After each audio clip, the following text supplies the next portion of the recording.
good, the bad, the ugly. At least one good story, one bad story, and one ugly story, or more.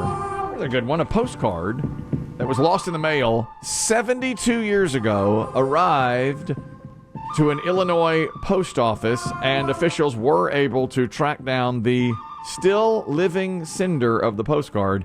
He was 12 when he sent it. He's now 88. Whoa. How about that? No, sorry, 16 when he sent it. Now he's 88. He says his name's Alan Ball. He lives in Idaho now, but at the time, he wrote a postcard to his parents, Fred and Elizabeth Ball, in 1953 from the Ottawa post office. And it was lost in the Ottawa post office, fell down in a crevice for all those years, 72 years. The postmaster said, we must find who this belongs to. So they tracked down the gentleman in Idaho, living in Idaho now. And he says he has absolutely no memory of sending that book. Yeah, I get it. I want you to know we were committed to finding this. I have absolutely no memory of this. None whatsoever. He was visiting New York and sent the postcard to his parents in Ottawa. The post office in Ottawa found it. 72 years later, it fell down behind a crevice. Thank you so much. And he says, that's definitely my handwriting. I have zero memory of writing this postcard. I get it. He's 88. This was 72 years ago. I don't remember the postcards I sent. I mean, that was. I don't think people send them the way they used to. You still see postcards for sale. A lot of people will buy them and display them on their fridge with magnets, but I don't know that people send them. I mean, I'm sure some still do, but my parents have stashed. They kept everything, and I'm still going through boxes and boxes of photographs. Yes. And they have postcards that things you would not. I mean, when you think of postcards, you think of Niagara Falls, New York City skyline, right? Waves on a beach. Yep. But they would. Some of these postcards were from small towns. Like my mom's side of the family was from West Virginia, and it would be like, "Here's the bank." Here's the Methodist church, and they would put that on a postcard because people didn't have cameras, people didn't have access to those kind of things. It's a snapshot of history. Yeah, right here's a train car, just a train going through town. Here's a mule. It's lovely. It's very, very nice. Once I went out of town and sent a postcard back to my parents, New York, on a trip when I was in like 8th grade. Glee Club performed up in New York City. Anyway, I sent him a postcard. Were you expecting more dap for that? Well, I mean, it was that's out of state. That's Glee Club. That's a command performance. Was this at Radio City? Well, no, it was near. Was it on Broadway? No. Was it off? It was off Broadway. It was that. It was I don't even know. Was it on one of the piers? I don't think it was Manhattan. It was out near the. I know there were seagulls. Queens? Yeah, I don't even think it really. Probably not. Staten Island. It was more landfill? Rochester. Rochester. I don't know. We made a stop in That's New York. damn near Canada. I know we were in New York City for a time, and I bought a postcard and sent it to my parents. Dearest mother, I have avoided the loose women you spoke of. Man, that was when I was walking. I fear bloodshed on the morrow. I'll tell you. I'll tell you this. Walked through Times Square, and I was. They stole my pitch pipe. I was right. Yeah, you were primed for turning out. Ooh, man. One loco showed me how to smoke weed through my pitch pipe. I'll tell you. Scared to death down there. There's nothing but XXX videos. It was terrible. Hustlers, good time girls. Yeah. Prostitutes. Awful. That's not what Times Square is today. No. Man, that was the scariest place I'd been in my life. I couldn't believe it. You new in town, baby? Oh, you a boy. Yeah. Oh. 13 or 14, man. That was unbelievable. Your titties confuse me. Terrible walk through Times Square. Awful. It's a school-issued shirt, okay? Oh. Yeah, I think it didn't fit well. Yeah. I couldn't get the proper size. It was school issued.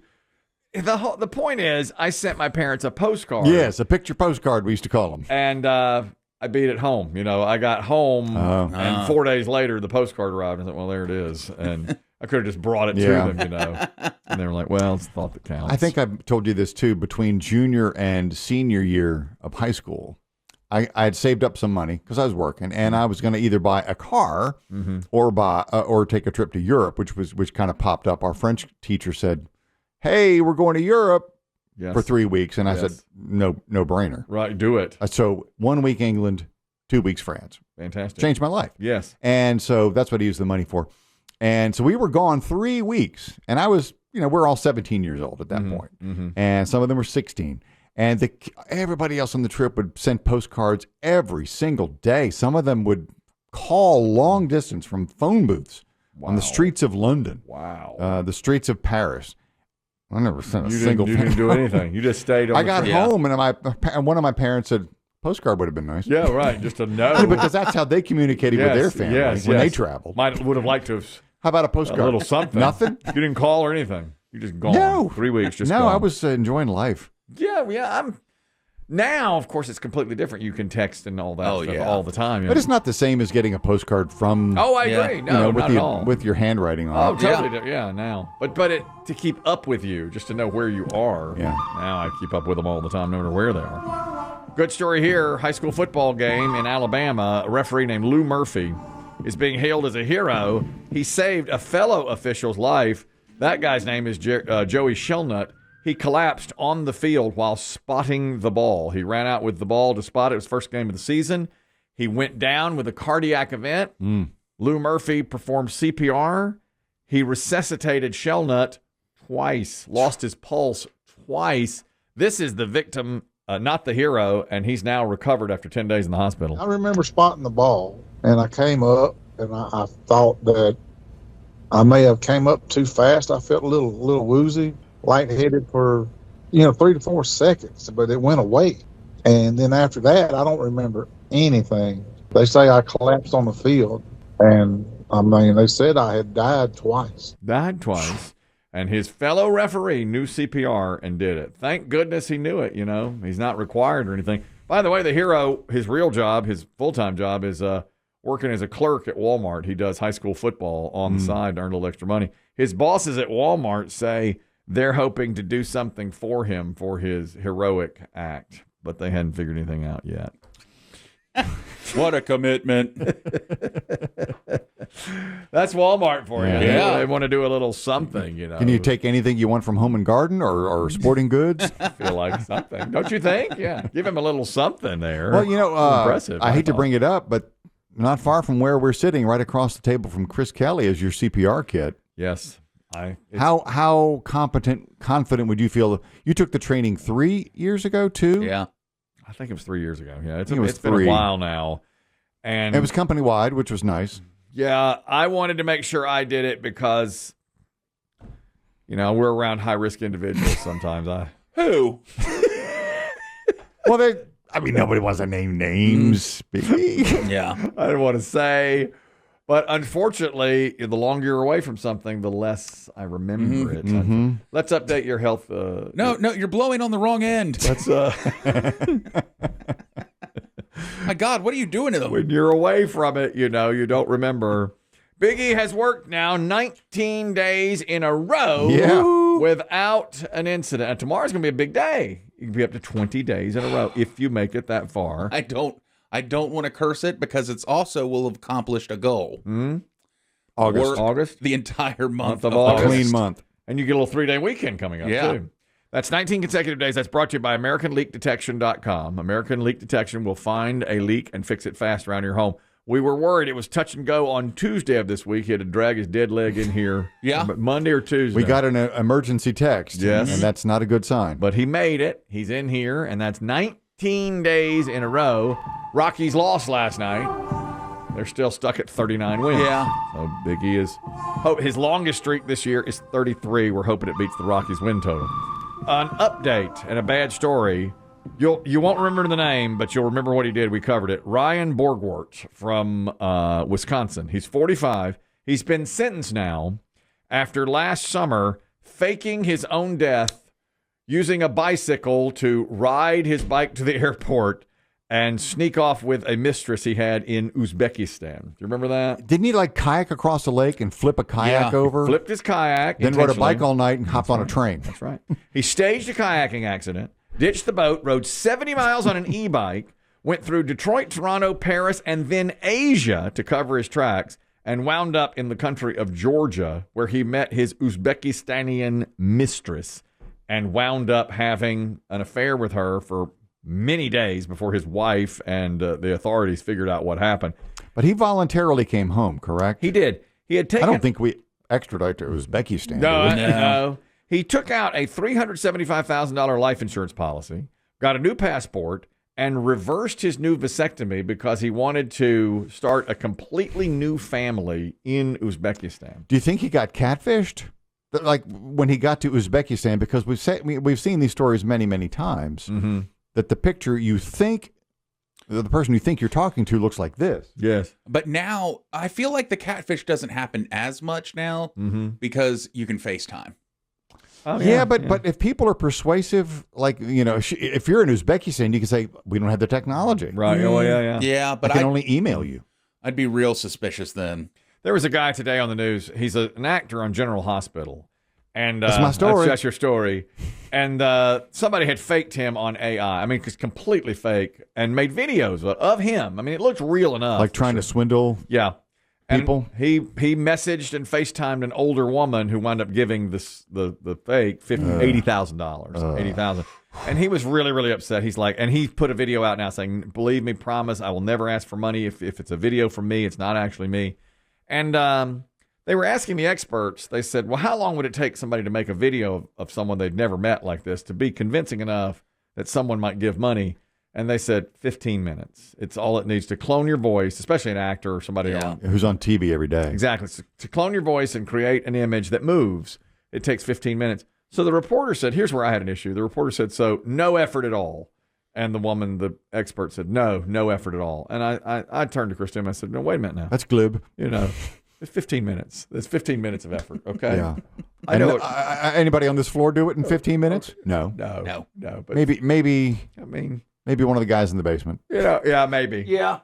Larry could do it. Larry could probably pull it off. Yeah. But it's effort. It's 15 minutes of effort is what I'm saying. Have you seen this controversy with Will Smith and AI? It's pretty funny. What did he do? So he put out some type of video, which was supposed to be, I guess, at his concerts. And it's people holding up signs like crying, we love you, Will. Yeah. You take us to Bel Air, Will. Oh, and it's people just, emotional. Yeah. But it's AI.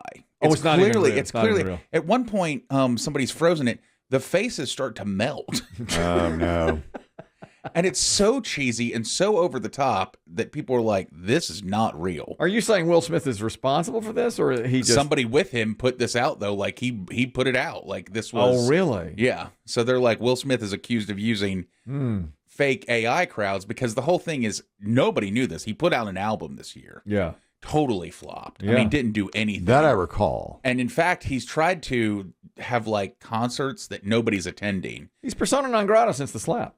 That's the name of his new single. Well, Persona non grata.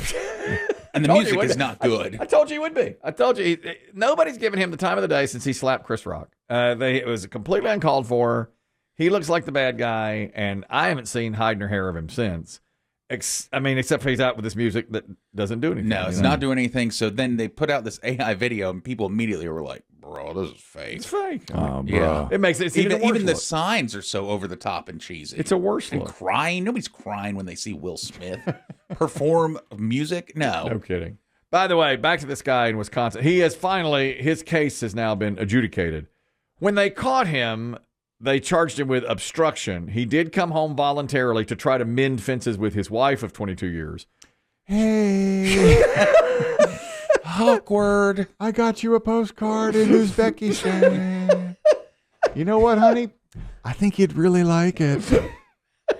Have you seen my bike? They have, remember how you always saying you want to go to the mountains? Well, they have mountains. Yeah, that's great. Oopsie. She filed for divorce, as you can imagine. So they're now divorced. Listen to this. His lawyer got a plea deal that he would do 45 days in jail because of all he put the authorities through, because they spent a lot of money looking for him. They already thought he died. He didn't break the law leaving the country, right? But he did. It was an insurance issue. It was insurance fraud. Yeah, and what did they charge him with? Just obstruction of justice because false report, maybe. False report. Yeah. So the judge, he made a deal for 45 days in jail, and the judge rejected that and said that's not enough. He wouldn't accept it, which is rare, I think, for a judge. So the judge instead sentenced him to 89 days, which was 1 day for every day his family thought he was dead. They didn't find out for 89 days. And they made him pay $30,000 in restitution because that's what the police spent looking for his body and cleaning up the mess he had left behind. How about that? So all that's finally put to bed over a year later. That was 13 months ago that he faked his own death. Quite a story. That must have been a good woman in Uzbekistan, you know. I think as soon as he got there, he thought, I have made a terrible mistake. Remember, he got there and Biggie said, "Oh yeah, he spent a week with her." You're like, "God, you're just as bad as the old wife." Yeah, because now she's like, "I got you. You're here." Yeah, I threw it all away for this. Yeah, exactly. That was, okay, help clean kitchen. That was no. That's not what you said. That was the issue, exactly.